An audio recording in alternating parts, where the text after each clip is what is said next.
Ruth and her husband Henry had just returned from their wedding ceremony.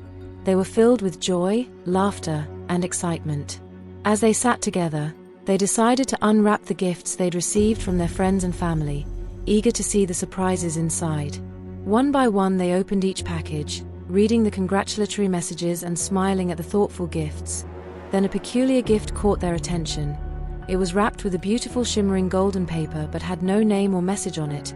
Who would send her something without a note? Henry asked, raising an eyebrow. They slowly unwrapped the mysterious gift, and inside was a mirror with a fancy golden frame, intricate and eye-catching. "I love this mirror," Ruth exclaimed, her eyes shining with delight, but Henry wasn't as sure. "Who would give us a mirror as a wedding gift?" he asked, feeling a little uneasy and with no name or message. That strange Ruth, however, was captivated.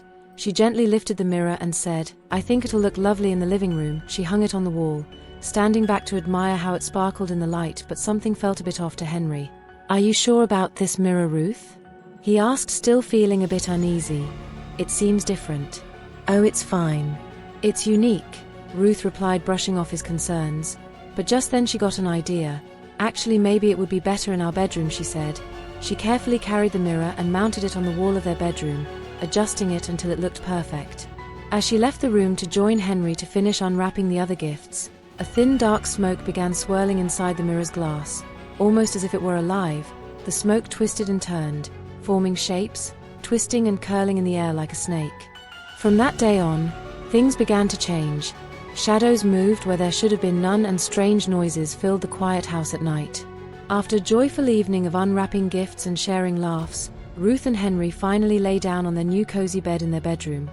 They made love, then whispered sweet things to each other, holding hands, and eventually drifted off to sleep, happy and content. In the early morning light, Ruth opened her eyes, smiling as she remembered the night before.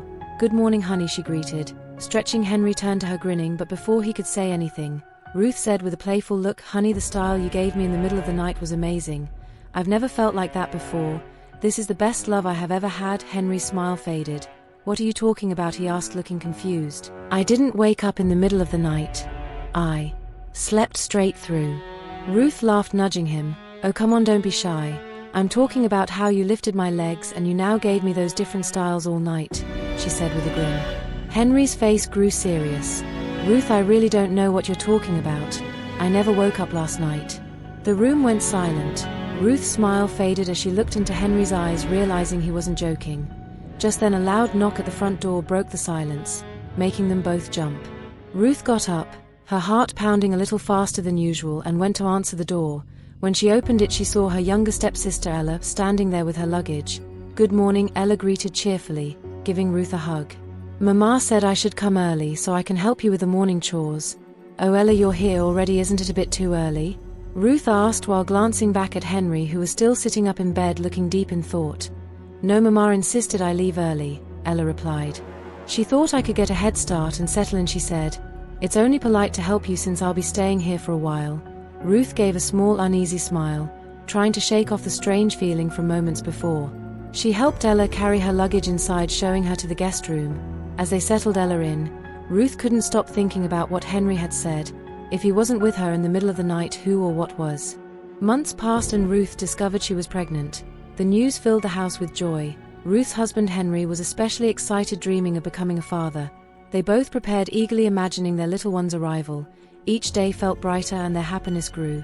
Then one night, as they lay sleeping in their cozy bed, something strange happened. In the quiet, a dark, misty smoke began to swirl out of the mirror in their bedroom. Slowly the smoke thickened and twisted, forming a shadowy figure, a monster with dark eyes and a terrifying grin. It stepped out of the mirror and walked up to Ruth as she lay sound asleep, too deep in her dreams to notice the strange visitor. The shadowy creature leaned over her and she felt something strange, but she was too weak and sleepy to wake up fully. Half asleep, she thought it was Henry, so she drifted back to sleep thinking everything was okay. Suddenly she jolted awake in the early morning light. She felt strange and weak, and as she looked down, her eyes widened in horror. There was blood all over the bed. Ruth let out a scream that echoed through the room, waking Henry up. He sat up quickly, his face filled with shock and worry. "Ruth, what happened?" he asked, rushing to her side. But Ruth was crying, too shaken to explain. Henry, alarmed, shouted for help, and Ella, Ruth's stepsister, ran into the room. Together they helped Ruth out of bed and hurried her to the hospital. Thereafter a long wait, the doctor finally came out, his face heavy with sad news. He explained that Ruth had lost the baby. Ruth broke into tears, her heart shattered, and Henry held her tightly. His own eyes filled with sorrow as they returned home. Ruth's sadness quickly turned to anger. She looked at Henry, her eyes blazing. "Why did you do this to me?" she asked, her voice trembling. Henry looked confused. "What do you mean?" he asked. "You know what I mean," Ruth replied. "You came to me in the middle of the night. I thought it was you, but now I feel like you hurt me somehow." Henry was shocked. "Ruth, I swear I didn't wake up last night. I don't know what happened, but it wasn't me." But Ruth didn't believe him. Her heart was too heavy and her mind.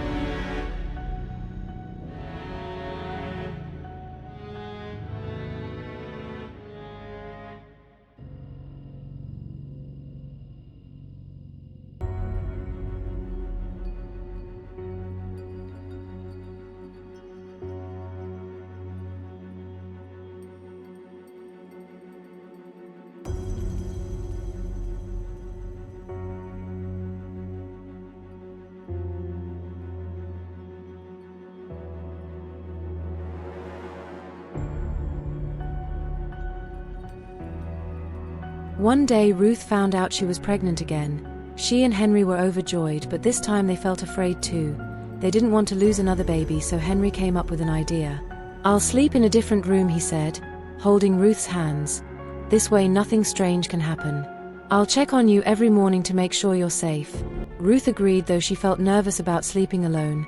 She took a deep breath and hoped that this time everything would be okay. One quiet night Ruth lay sleeping peacefully, her heart filled with hope for her little baby, but then a thick dark smoke began to slip out of the mirror's golden frame, twisting and curling in the air like a snake. The room grew colder as the smoke turned into a shadowy figure, slowly creeping toward Ruth as she lay in bed in her sleep. Ruth felt something strange, a heavy weight beside her, a feeling that someone was there. She felt someone touching her, but her body felt so weak she could barely move. She tried to call out, but her voice was caught in her throat. She thought it must be a nightmare, but just then she snapped awake, gasping for air. She sat up in bed, her heart racing. When she looked down, her eyes filled with horror. There was blood all over the bed. She screamed, the sound echoing through the house. Her hand shook as she looked around, realizing the room was locked and she was all alone. Who was in here? She whispered to herself, fear gripping her heart. She had no idea who or what had been with her. Hearing her scream, Henry and Ella rushed down the hallway. Ruth, still shaking, managed to unlock the door, her hands trembling. When Henry and Ella saw her covered in blood, their faces turned pale with shock. Henry knelt beside her, holding her hand. "Ruth, what happened?" "I wasn't here. The door was locked. Who could have done this?" Ruth looked into his eyes, unable to answer as fear filled her heart. Ella held Ruth's other hand, whispering, "This is not normal. Something strange is happening." The next morning, Ruth felt scared and worried. She didn't understand what was happening, but she knew something was very wrong. Her little sister Ella could see how sad Ruth was, so she took her hand and whispered, "Ruth, maybe we should call Mama. She always knows what to do." Ruth nodded, and soon she was talking to her stepmother, Mrs. Agnes, on the phone. Mrs. Agnes had loved Ruth like her own daughter ever since Ruth's mother passed away. She listened carefully as Ruth explained everything. "Oh, my dear Ruth," Mrs. Agnes said in a gentle, calming voice, "don't worry, my child. We'll find a way to make it all better. Come to my house tomorrow morning. I know someone who can help us." Early the next morning, Ruth and her husband Henry got ready and drove to Mrs. Agnes's house. The sun was shining, but Ruth couldn't shake the nervous feeling in her heart. When they arrived, Mrs. Agnes welcomed them warmly, giving Ruth a big, comforting hug. She looked at Ruth with kind eyes and said, "We're going to visit a very special lady today. She's a prophetess and she knows how to deal with things that are unusual." Ruth and Henry exchanged glances, not quite sure what to expect, but they trusted Mrs. Agnes. Together they walked to the small, quiet house of the prophetess deep in the village. The house was surrounded by tall trees and the air felt heavy, like it was filled with secrets. Inside, the prophetess was waiting for them. She was an older woman with a wise face, wearing a long flowing robe. She looked deeply into Ruth's eyes as if she could see all the strange things that had been happening. Without a word, she nodded and gestured for them to sit. Then she closed her eyes and began to pray, her voice strong and steady. As she prayed, the air in the room seemed to thicken and Ruth felt a chill run down her spine. She squeezed Henry's hand, feeling safe by his side, but then, the prophetess opened her eyes and spoke softly, her voice filled with mystery. "Ruth," she said, "you have been connecting to a water spirit, a powerful spirit from the deep waters. It has been following you and causing these strange things. We must do a special prayer to set you free from it." Henry's face turned pale. He held Ruth's hand tightly and said, "Please do whatever you need to help her." The prophetess looked at him and shook her head. "I'm sorry, young man. For this prayer only women can stay. You must go home and Ruth will stay here with us. Do not worry, we will keep her safe." Henry didn't want to leave, but he knew he had no choice. He kissed Ruth's hand and whispered, "I'll be back in the morning. Be brave." After he left, Ruth felt a little nervous, but her stepmother Mrs. Agnes held her hand. The prophetess began to prepare for the night, lighting candles and sprinkling water around the room. The flickering light cast strange shadows on the walls, making everything look mysterious and a little spooky. Late at night, just as the world was dark and quiet, the prophetess told Ruth to come to her shrine. The room was dimly lit with candles flickering and casting strange shadows on the walls. It was quiet except for the prophet's soft, powerful voice as she began to pray. "Ruth, put this on," the prophetess whispered, handing her a long white gown. It felt strange and heavy as Ruth slipped it over her head, feeling the cool fabric against her skin. She looked around, feeling nervous but hopeful. Maybe, just maybe, this would be the answer she had been searching for. The prayer went on and on, the prophetess's voice growing louder, echoing off the walls. Then an hour later, she brought out a thick rope and tied Ruth's hands together. Ruth looked down, her heart pounding. Why was this happening? "Stay strong, child," the prophetess said, her voice almost like a warning. She pulled out 3 large sticks and lifted them high. Suddenly, with a loud crack, she struck Ruth's back. Ruth gasped in pain, tears filling her eyes. She wanted to run to escape, but the prophetess's voice echoed in her ears. "This is the only way, Ruth. This will drive the spirits away." The beating continued, each strike feeling sharper and heavier. Ruth cried, but she didn't try to stop it. She closed her eyes tightly, praying that this would be the end of her troubles, that after tonight she could finally be free. When morning came, Ruth returned home, her body bruised, her heart heavy. Henry took one look at her and saw the red swollen marks across her arms and back. Tears filled his eyes and he held her close as they both cried. It felt as if all the sadness in the world had gathered around them, but Ruth took a deep breath and whispered, "It's over now, Henry. The prophet said so. This time it has to be over." Months passed and Ruth's heart slowly began to feel lighter. One day she felt a flutter in her stomach. She was pregnant.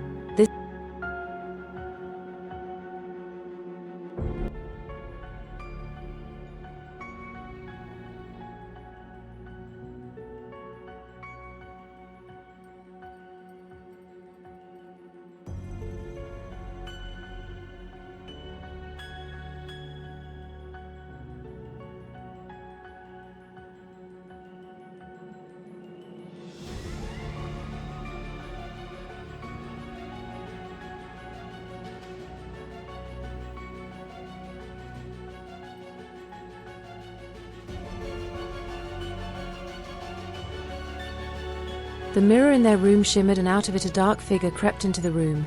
It was the same monster that had haunted her dreams before. It moved silently toward Ruth, its shadow looming over her as she lay sleeping in her dream. Ruth felt the monster's cold touch and she screamed. She was awoke, her heart racing, only to see blood staining the sheets around her.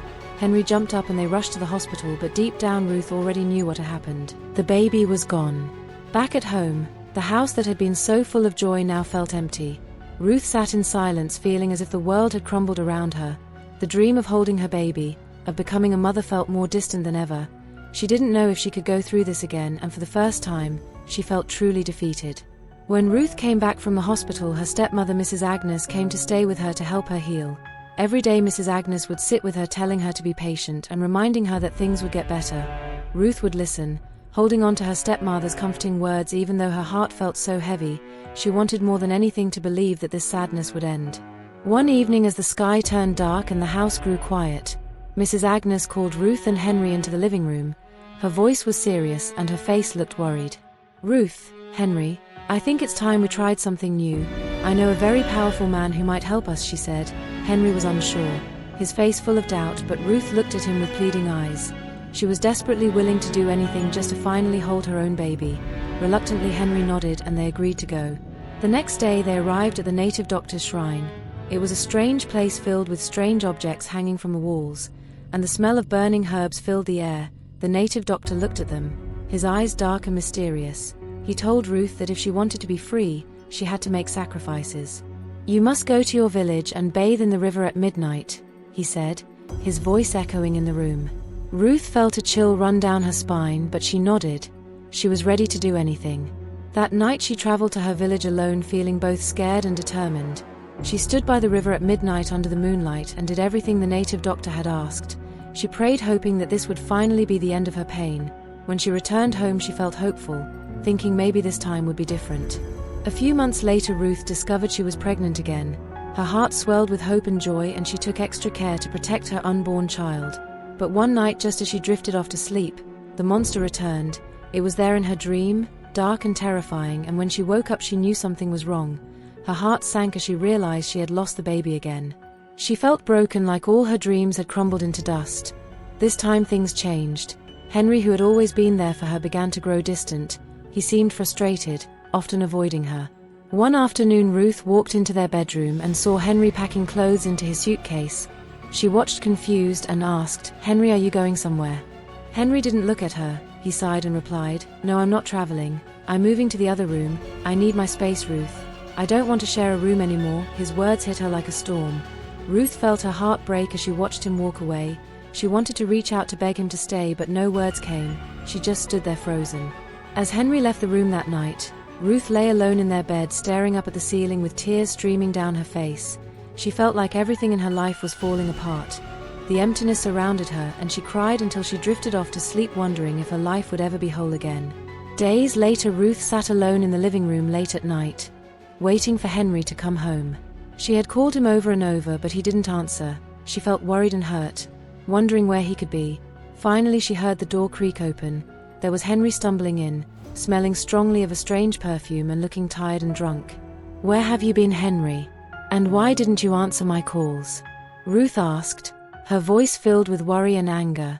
Henry just laughed a little, not looking at her. "Why are you calling me? Do you think I'm your baby?" he muttered, pushing past her. "I just want to go to bed." Ruth's heart sank, but she stepped in front of him, refusing to move. "No, Henry, you're my husband, and I deserve to know where you were," she said, trying to keep her voice steady. Henry's eyes flashed with anger, and before she knew it, his hand shot out, slapping her hard across the face. Ruth stumbled back, her cheeks stinging as Henry pushed past her without another word. She stood there in shock, tears streaming down her face, her heart shattered. Ella, who had been asleep, woke up to the sound of Ruth crying. She hurried over, wrapping her arms around Ruth, comforting her until she calmed down.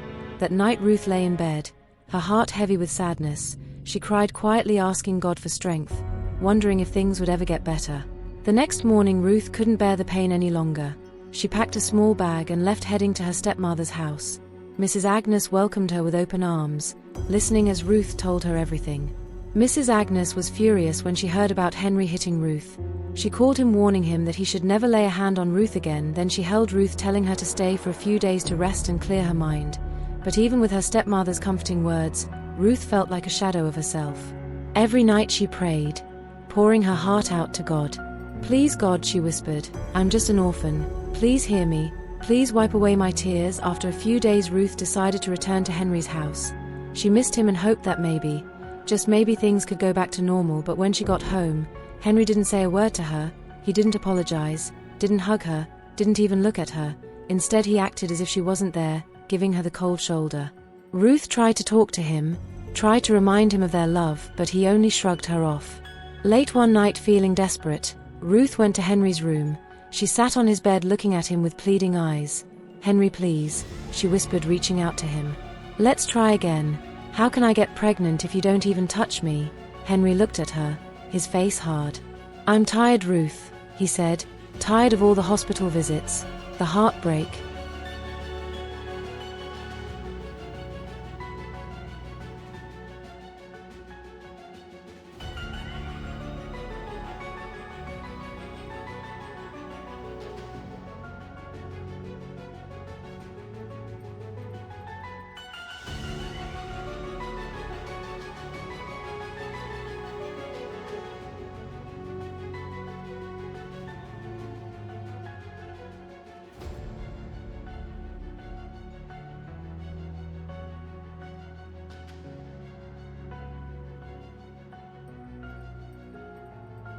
After a few moments, Ella came out looking weak and pale.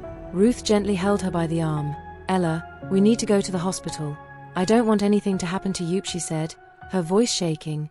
"You're my only sister and I don't know what I'd do without you." Without wasting a second, Ruth grabbed her car keys and helped Ella into the car. She drove quickly, her heart pounding the whole way. At the hospital, they waited anxiously as the doctor ran tests. Ruth held Ella's hand trying to stay calm. Finally the doctor returned holding a paper with a serious look on his face. "Ella, you're 2 months pregnant." Ruth's eyes widened and her heart sank. "Pregnant?" she whispered. She felt confused, unsure what to think. Back at home she looked at Ella, her mind racing. She had to know the truth. "Ella, who's the father?" she asked, her voice gentle but firm. Ella looked down, avoiding her sister's eyes. She hesitated, trying to find the right words. After a long silence she finally confessed, It's Henry." Ruth's world seemed to crumble around her. She sank to the floor, tears streaming down her face. She thought she knew Ella. She thought they had no secrets, but now this was too much. She felt both sad and betrayed. They sat together both crying, their hearts heavy. After a while they heard the door open. Henry was back from work. He looked at the two women sitting on the floor, confused. "What's going on? Why are you both crying? Did something happen?" Ruth stood up slowly, her face wet with tears. She walked toward Henry, her hands clenched into fists. She started pounding on his chest, sobbing. You fool," she cried. "You've been sleeping with my sister and now she's pregnant. How could you do this?" Henry's face turned pale. He dropped to his knees, his own tears beginning to fall. "I'm so sorry, Ruth. I didn't mean for this to happen. Please forgive me," he begged, but Ruth was too heartbroken. She turned away from him, feeling like her whole world had shattered. She went into the bedroom, grabbed a bag and started packing her things. She felt numb, barely aware of what she was doing.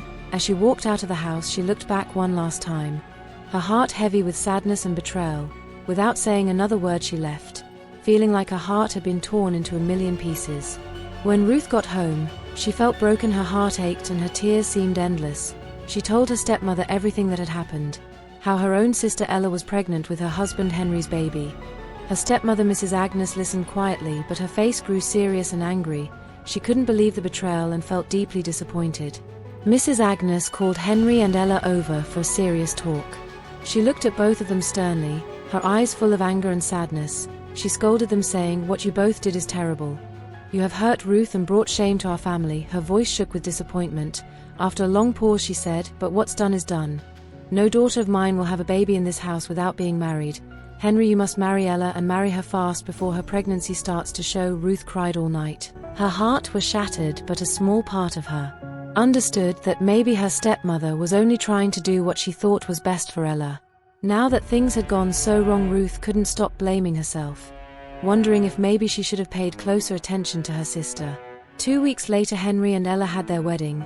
Ruth felt like she was watching a bad dream that she couldn't escape. Ella moved fully into the matrimonial bedroom with Henry, and the two seemed happy together. Life went on, and Ella seemed to be enjoying her new life as Henry's wife. Henry treated her like gold, always doting on her and making sure she was comfortable. As Ella's pregnancy reached 8 months, Henry threw a huge party to celebrate. He was so proud that they had come this far, and he wanted everyone to join in the joy. Friends, family, and neighbors gathered, filling the house with laughter and excitement. Ella's mother was thrilled, her eyes sparkling with happiness for her daughter. During the party, Ella excused herself to touch up her makeup. Her best friend who had helped plan the celebration went with her. They went into the bedroom laughing and chatting. Ella walked up to the mirror to check her lipstick, fixing her hair as she looked at her reflection. Her friend noticed the mirror and wrinkled her nose. "Ella," she said, "is this Henry's mirror? I think it's kind of ugly, as especially with those gold designs around it. This doesn't look like your style at all." Ella laughed and shrugged. "I think it's ugly too, but it's always been here since I moved in. Maybe it's special to Henry. I was thinking of moving it to my room and putting my own mirror here." Her friend grinned. "Well, let me help you move it now." She went to grab the mirror, still chatting and laughing with Ella. But as she tried to lift it, something strange happened. Her fingers slipped, and with a loud crash the mirror fell to the floor, shattering into 1,000 pieces. For a moment, the room was silent, and the two friends stared at the broken glass scattered across the floor. In the living room everyone was laughing and having a good time, but then all of a sudden Ella's mother let out a scream. "No." Her voice was so loud and filled with fear that it made everyone stop. She jumped up and rushed into the bedroom where the mirror was broken. Henry and all the guests followed, confused and worried. When they got to the bedroom, they saw the mirror shattered into tiny pieces on the floor. Ella's mother dropped to her knees right next to the broken glass and started crying. "I'm finished. I am finished." Her cries were so loud and she looked truly scared. Everyone in the room was puzzled and kept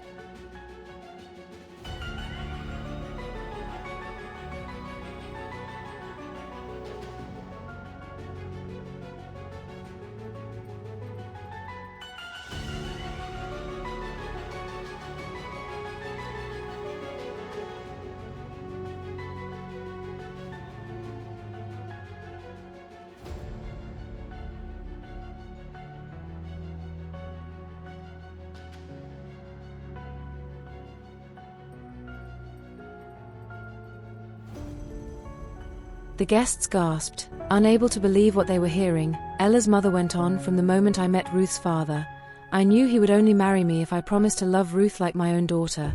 But I never truly loved her. I was jealous of her. She took too much of his attention and he loved her deeply. Even after I had Ella, he treated Ruth better. I pretended to love Ruth so my husband wouldn't know the truth, but deep inside I was filled with hate." She paused, her eyes filled with regret. "After Ruth's father passed away, I kept up the act, pretending to be the loving stepmother, but I secretly wanted her life to be miserable. I wanted her to fail, to suffer.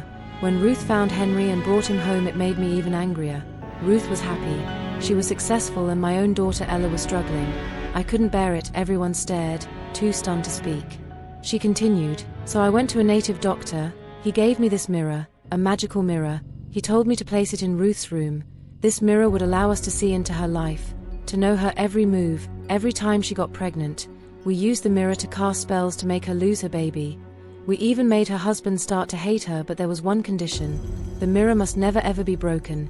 That's why I am finished." Tears streamed down her face as she looked around the room. "I am so sorry for everything I did to Ruth. I was wrong. My jealousy ruined my life." Just as she finished, a strange look came over her face. She began to pull at her clothes, looking lost and confused. She stood up looking around as if she didn't know where she was, then suddenly ran out of the house, out of the gate, and disappeared into the street. It was like she had lost her mind.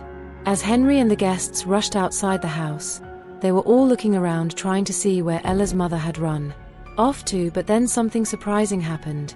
Henry Gateman walked over looking nervous and scared.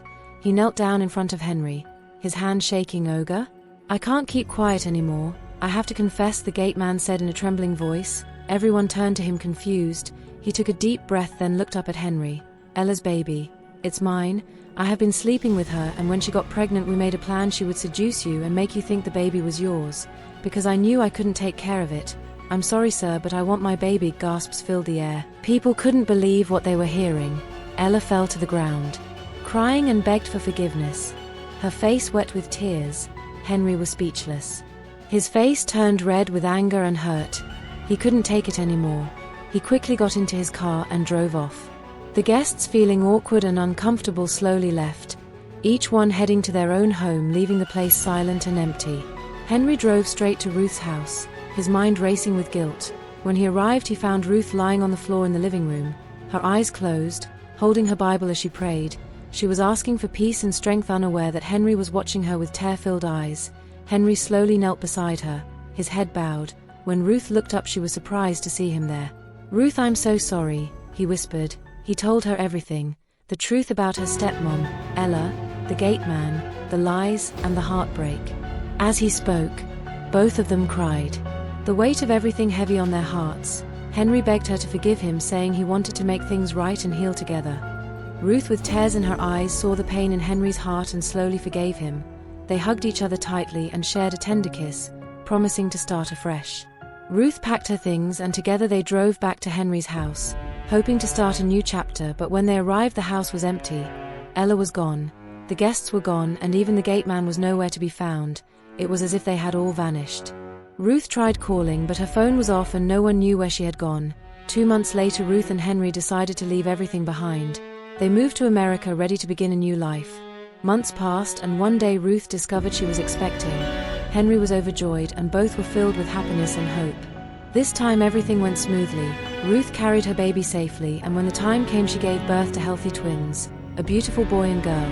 The couple finally had their happy ending, filling their new home with love and laughter. If you enjoyed this story, please like and subscribe to support me, and I will see you in another interesting story coming up next. Bye.